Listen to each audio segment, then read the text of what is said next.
viewers, today we have with us Prema Sridevi. She's been a part of the Times network for about 12 years and has worked with two leading television channels such as Times Now and Republic. She is also popularly known for her contribution to various investigative stories, namely the Sunanda Pushkar case, the Ishrat Jahan encounter, the Bofors scam, and many more. It's an absolute delight to have you on my show, Talk with Tanya. Prema, thank you so much for taking out time. Thank you, Tanya. Thanks a lot. Yeah. Great. So I'd like to ask you to begin with, why did you choose journalism as a career, and how have all of these years looked like for you? So there's nothing else I wanted to do. I've been pretty much focused right from my childhood. I've always wanted to be a journalist, and I've been working towards it. It's not like, for me, journalism did not happen by chance. It was a very planned decision right from my school days. You know, so once I finished my 10th, I did a lot of internships. I also ran a newspaper while I was doing my degree in journalism.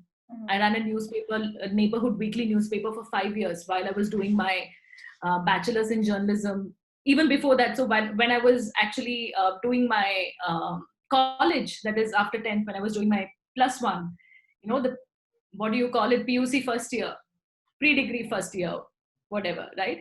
So I used to write for a lot of local weekly newspapers, local neighborhood weekly newspapers, those small newspapers, weekly newspapers which talks about problems concerning the park or the road or garbage or issues, drainage related issues, sanitation related issues.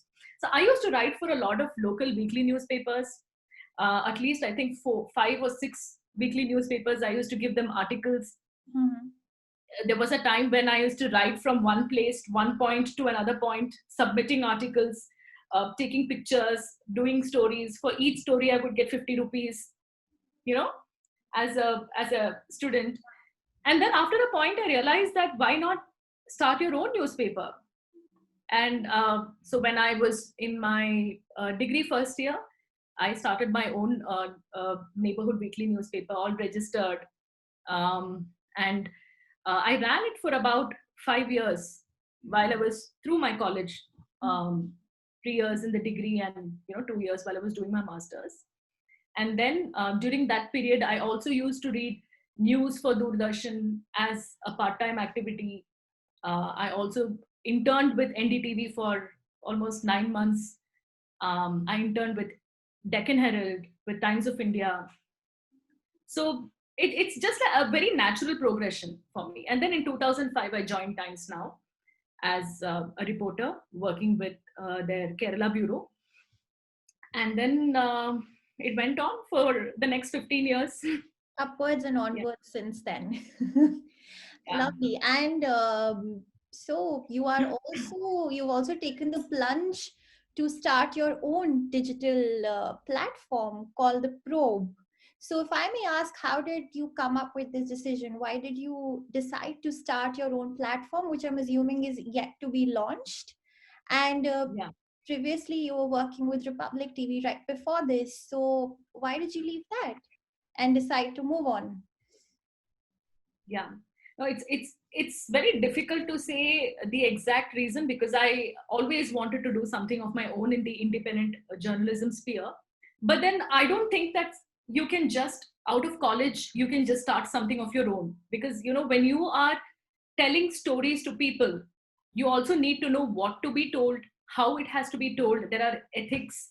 There are a lot of issues related to the way we cover news. So obviously, so one needs experience, and this experience in the last 5 years, running a newspaper and then being with some of the best television brands in the country for 15 years has I think it's made me well equipped to handle the challenge of doing a digital news media platform. But why exactly did I want to start something like this? Because Tanya, I don't know if you remember, but there was a time when there was so many stories that was being reported by the media, especially 2008, 2009, 10, 11, 12. During that period, we had the 2G scam. which was so widely, it was being reported. We had the Commonwealth Games CWG scam. We had the Adarsh scam. There were so many stories that was being Augusta Westland. So there was a period in journalism, and I think that was a golden period in journalism when the media used to question the government in power. And I completely consider myself to be very fortunate to have been there, up and running, doing my stories during that period when a lot of scams were being exposed, when journalists were like there out on the field doing stories. While 2G scam was broken by a particular journalist, there were like 15 other journalists who came to the fore and did many more follow-up stories. So there was there was a collective initiative when it came to doing stories. But then what happened is post 2014. So again in 2014 I was with Times Now, and somewhere I realized that suddenly stopped when the BJP came to power. It's not that scams don't happen. It's not that it doesn't exist. It is just that whether the media wants to cover it or not, and how free is the media to do stories concerning the government in power. So 2015 and 16, all of a sudden, stories against there was a lull. Not many people were talking about scams, misuse of office, or any stories related to governance. So we were all waiting. Stories were not happening. Access was also not there for journalists who really wanted to do stories. I think we should talk about that later, some other time. But then, to answer your question short, so in 2016, when Arnab decided to quit Times Now and start his own venture, I completely believe that the new venture is going to be a venture that is going to support independent journalism. And I was told that it is going to be a journalism platform which is going to do independent journalism, and that is one of the reasons why I decided to move from Times Now to Republic. While I have worked in Republic for 2 years, between 2016 and 2019, but frankly, I must tell you that I was not happy with the kind of journalism I was doing. I'm no one to talk about what journalism a particular channel was doing or was not doing, but I was not happy with the kind of journalism I was doing. I was not happy with the kind of opportunity I was getting on the field to report on stories. Okay, so that's when I decided that just before the Lok Sabha elections last year, before the general elections, I decided to put in my papers. Now, again, it's not easy for a journalist to quit before a Lok Sabha election because it comes once in 5 years. So just think about it. How many Lok Sabha elections can a journalist really cover in let's say if a journalist's career is, if it's a 25 or 30-year career, how many general elections do you really get to cover? If for 30 years, you don't even get to cover 6 elections because there would be times when you're not really in the thick of things, So it's not easy to quit an organization just before a Lok Sabha elections, but I had to do it because I thought that it is a time that I take a moral stand for myself. And that's when I quit. I quit without a job in hand, without a clear, definitive idea as to what I should be doing. But I clearly knew that I should not be doing this, and I should be doing something which is more purposeful, which is more meaningful. And that's how this entire venture came about in 2019. In later part of 2019, I got my company registered. It's called Fourth Estate News Corp Private Limited. And this Independence Day, we launched the name of the brand. It's called The Probe. And now we're all working towards the content launch. Very soon we'll come up with the digital launch. And we are really looking forward to it. Also, to talk about what Probe is all about, we'll be doing 4 kinds of journalism, which is investigative journalism, solutions journalism, impact journalism, and development journalism, where we are saying that you should not only investigate and find out what the problem is, but then we should also move towards finding solutions. And solutions should lead to impact, and impact will invariably lead to development. So if we have this kind of a concept, I think journalism will be more meaningful.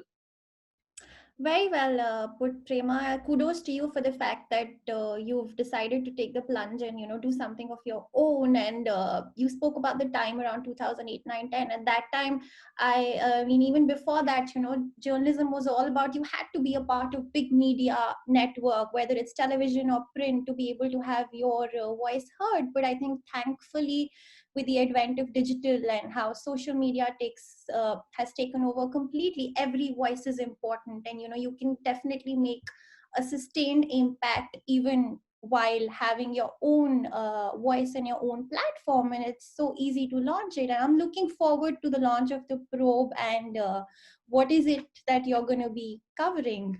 So congratulations to you for that. So you Thank spoke about the four beliefs that you have in journalism, right? Independent, investigative, impact, and solutions. So solutions is something that I'm hearing for the first time. When you say what exactly, if you can delve a little more on what is it that solutions journalism is. And I'd like you to also comment on the fact that since you've been an investigative journalist yourself, time and again people talk about the fact that what is the line that every journalist needs to draw when it comes to investigating a story. A lot of times people say that journalists are crossing that line. Nowadays, another word that's really coined and become super famous is media trial. So what do you have to say about this? Yeah. So you've asked two questions. One is regarding solutions journalism, and And the the second thing investigative media trial, yes. about the investigative journalism part. What is a Lakshman Rekha, if there Mhm. is any. Mhm. So solutions journalism. Coming to that first, solutions journalism. It's more popularly known as Sojo, and it's like Mojo Sojo, right? So it's very famous in the West. In the West, many people are talking about solutions journalism. Lot of developed countries, they're already doing a lot of solution stories, and there are statistics globally that is proven that solutions journalism is actually leading to impact and development. But only the point being that in countries like ours, where we really need solutions journalism, not many channels really do it. So what is solutions journalism all about? What we are saying is, see, there are two ways of looking at it, where there's one side to the debate where people say that solutions journalism, media का काम solutions देना नहीं है, Mhm. Media का काम सिर्फ report करना है, Mhm. सिर्फ फैक्ट बोलना है, जो मीडिया का काम है. But this is, I think it's a primitive thinking when you say that media is only supposed to tell you facts. Yes, media is supposed to tell you facts, but then media is also supposed to move beyond the facts and also tell you that these are the possibilities of solutions in these areas. Because I truly believe that when there was no internet, when there was absolutely no internet, and we were talking about journalism, that was the time when people used to say that media ka kaam sirf messenger ka hai. So if you are a celebrity, or if you are in a position of power and you want to disseminate some information, I, as a journalist, I'm a messenger. I just come to you, take your information and give it to the public Mhm. through my newspaper. So this is why this used to be the job of journalists earlier. But now things have changed because of the advent of the internet. Journalists, I mean, people get to know what is happening then and there. When something is happening, for instance, if there is a cyclone, if there is a Me Too campaign, the entire Me Too campaign happened over the internet.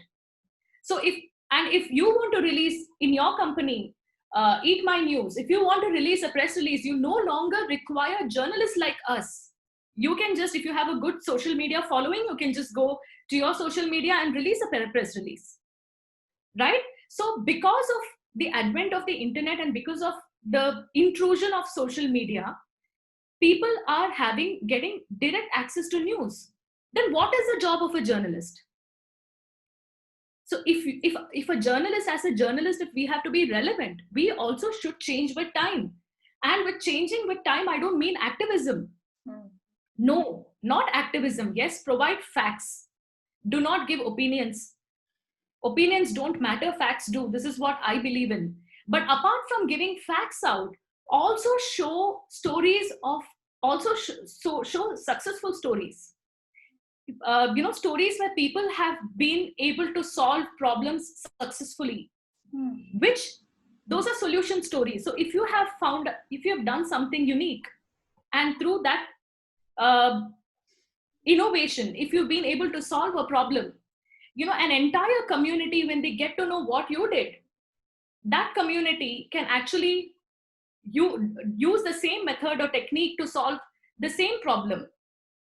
So as a media, my job is to come to you and ask you what you have done, how did you do it, and how has it impacted the environment or the community at large.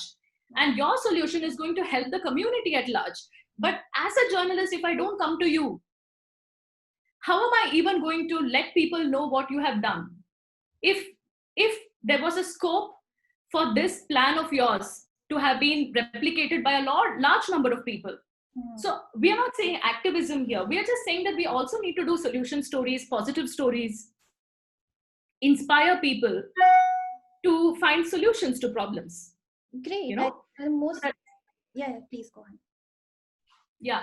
And coming to your second question on investigative journalism, I really feel that investigative journalism, the moment, in our country, investigative journalism, the name has been besmirched so much. Not many people believe that investigative journalism is all about spy camps, sting operations.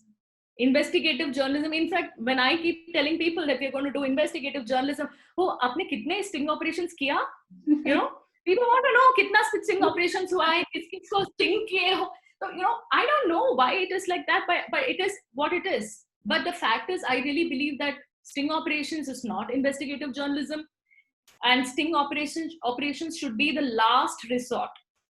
If there is no other way, whenever I teach students, I tell them that if there is no other way to report a story, there's no other way under the sun you can report the story. Only then you do a sting. And when you do a sting, again, there are certain things that needs to be kept in mind. You don't sting a victim. You don't sting a whistleblower. You don't sting your source. You only sting someone who is doing a violation, a gross violation, which cannot otherwise be proven through other means through other investigative tools. So it's not like you just go about stinging people. So if there are stories, if I really believe that if there are 100 stories, maybe for 1 or 2 stories, you might end up doing a sting operation when you feel that there's no other way that you can catch this criminal doing this most inhuman act, which has led to a large, consequence. So I really feel that there are certain ethics to it. Investigative journalism, we owe a lot to our sources. So you don't just do sting operations. There are multiple tools. The best of news stories, like for instance, you take any of those stories, just take a Watergate scandal, or you take the Panama Papers, or you just take the FinCEN files, or you take Indian stories like the Bofors. These were never sting operations. The 2G scam was not a sting operation. The biggest stories India has ever seen. Those stories have never been spy cam stories or sting operations. So you have multiple tools while you do investigative journalism. It could be when you get a document, a major document, and then you do double check, triple check, you cross verify. It could be through interviews, it could be through just conversations, I mean, you could use multiple tools. So it's a very complex field, but I really feel that one needs to, as you do more investigative stories, a reporter evolves. It's not something that you can just dabble into because you'll burn your fingers. Yeah. I think you've put the whole context into the whole investigative journalism, and where do you feel the journalist should draw a line, and the fact that it needs to be ethical for sure. And you've also taken us through the evolution of journalism, where you said journalism initially used to be fact-based, and how now it's taking rightfully so the right stance of being the fourth pillar of democracy, because journalists are supposed to be people who ask questions from those in power, most certainly. But do you also feel that journalism today has become ideology based? Facts are something that can be easily skewed, and are really journalists' hands tied based on the ideology of their larger media houses? I think so. If you look at, as someone who watches a lot of television channels or consumes a lot of news, you yourself, you can speak about this. Everybody in our family has a view on this, and we know what the view is. Yes, media is not independent. Every media channel claims that they are independent, and they are not independent. That's true. Um, Media is usually polarized these days. It's ideology based. So you have one. So if you want to know what a Congress bent of ideology is, you know which channel to go or which digital platform to go. If you want to see an anti-government story, you know which government to go, which platform you should go to. So it's there, but not all platforms are bad. There are a lot of television channels, a lot of digital media platforms that are doing excellent work. They might not be amongst the big three or big four or big five, but in our country, if you go to the towns, if you go to the villages, there are a lot of journalists who are doing absolutely fantastic work. So when you say media channels, we usually tend to think about the channels which come on those bark ratings. I don't even believe if those ratings are right or not. That's another thing altogether. But I'm just talking about the media in general. There are a lot of media channels that are doing absolutely great work. There are a lot of journalists who are there out there doing stories. No, they are not the story. They report on stories, and they try to do it as objectively as possible. Honest journalists with complete integrity. Maybe their stories are not told because they are not the story.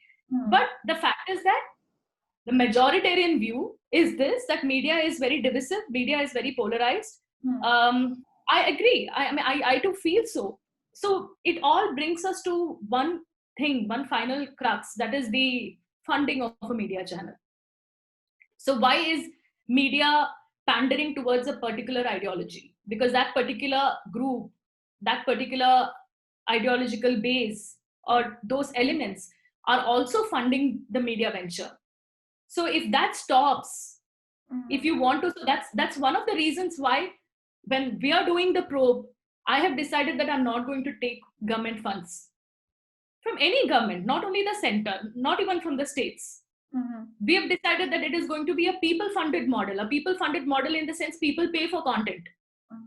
So if you like a content, if you like a content, you subscribe for a content, you become a member of our team. We call it a membership plan, a membership campaign.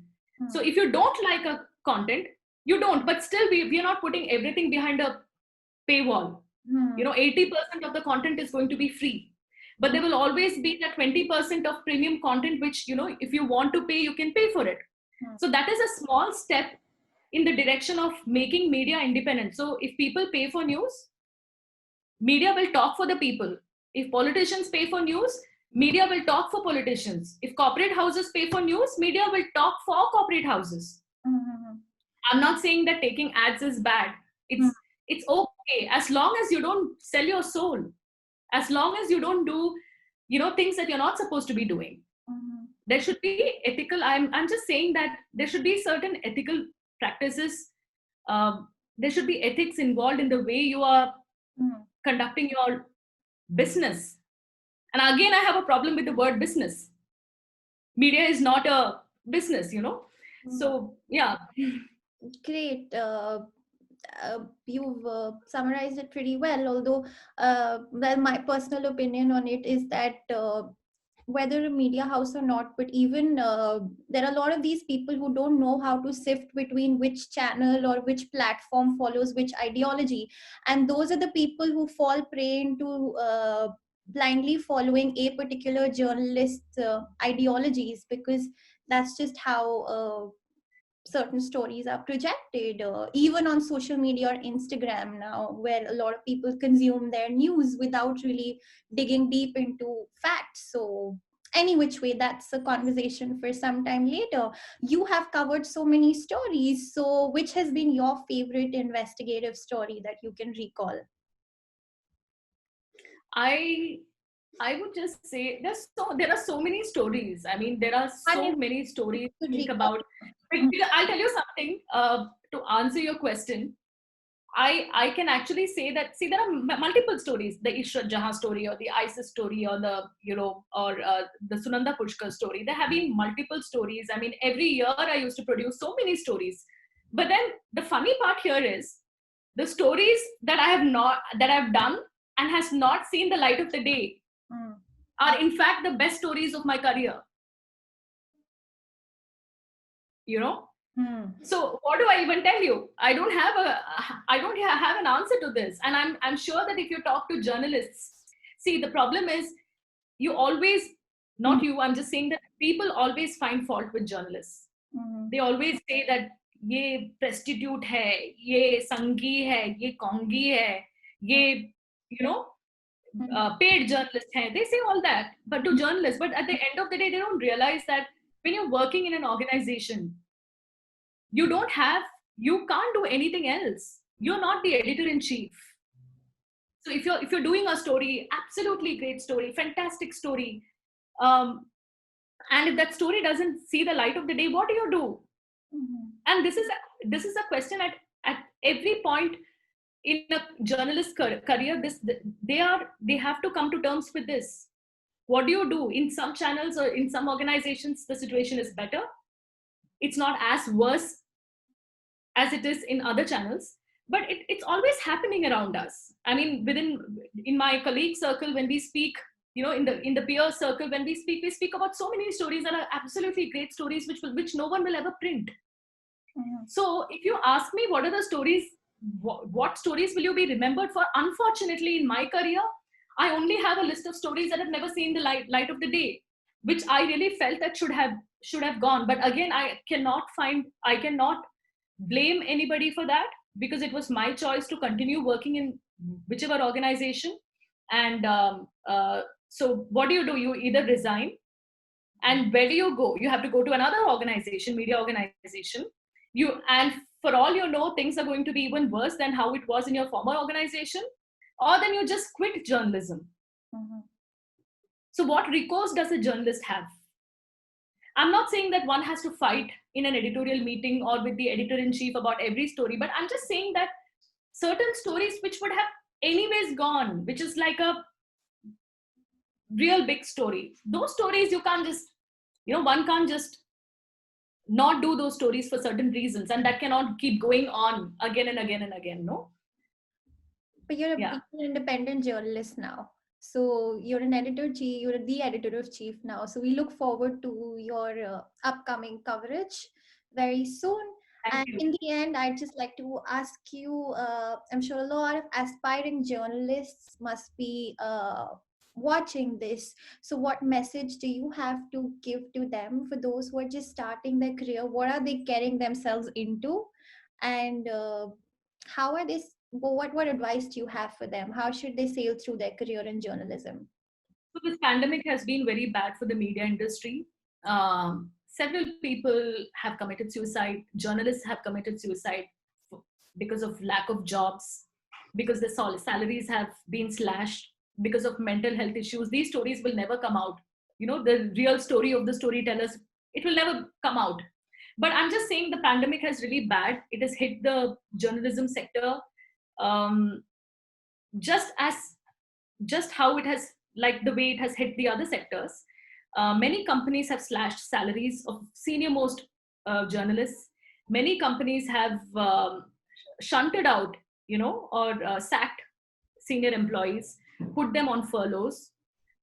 So things are not really great to be. I mean, if you want to be a journalist, for aspiring journalists, I can only say that if you want to be a journalist, to get a job is very difficult.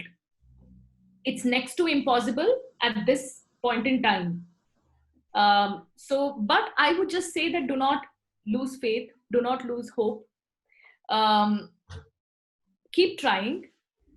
For people who are just out of college, there are a lot of young students, who are sitting at home waiting for the pandemic to pass. I'm just saying it's not going to pass for the next couple of, at least for the next 1 or 2 years, because the vaccine will be made, but then it should also be made available. So things are not going to, so if you're just waiting for the pandemic to be over, it's not going to be over anytime now. So I would just say that just go for opportunities, look out for opportunities, try and do internships, learn as much as you can. This last 6 months, for anybody, they could have done at least 3 internships with 3 different organizations. Or for an aspiring journalist, they could have acquired a new skill set. So I would just say that try and do as many internships as possible. Find a mentor who can guide you, somebody within the industry who can guide you every step of the way, because mentors can really turn around your life. It has happened with me. So you need to have a mentor. You need to have some internship experience, and then actively apply for jobs. Keep thinking about stories, write stories, start blogging, you know, start vlogging, do video stories, put it out on your social media platforms, try to get traction, and be active, and be aware of what is happening around you. Most people who come here for internship interviews, I've seen, they're not glued to the news. They don't know what is happening around them. International stories, so bhul jao. Not even what is happening in your own country. So be aware of what is happening around you. Read a lot. I think these are basic things one needs to do. Great, Prema. Thank you so much in the end for answering all questions so candidly and so honestly. It's been an absolute delight interacting with a fellow woman who's doing so well for herself and is starting her career once again as an entrepreneur, uh, despite of being an established journalist for so many years. Thank you so much for taking up the time. Thank you, Tanya. Thanks a lot. Thank you. It was lovely talking to you. If you like this video, then don't forget to hit the thumbs up button, and please subscribe to this channel right here, so that whenever I post any new video, you're the first one to get to know about it. Thank you so much for watching. Shukriya.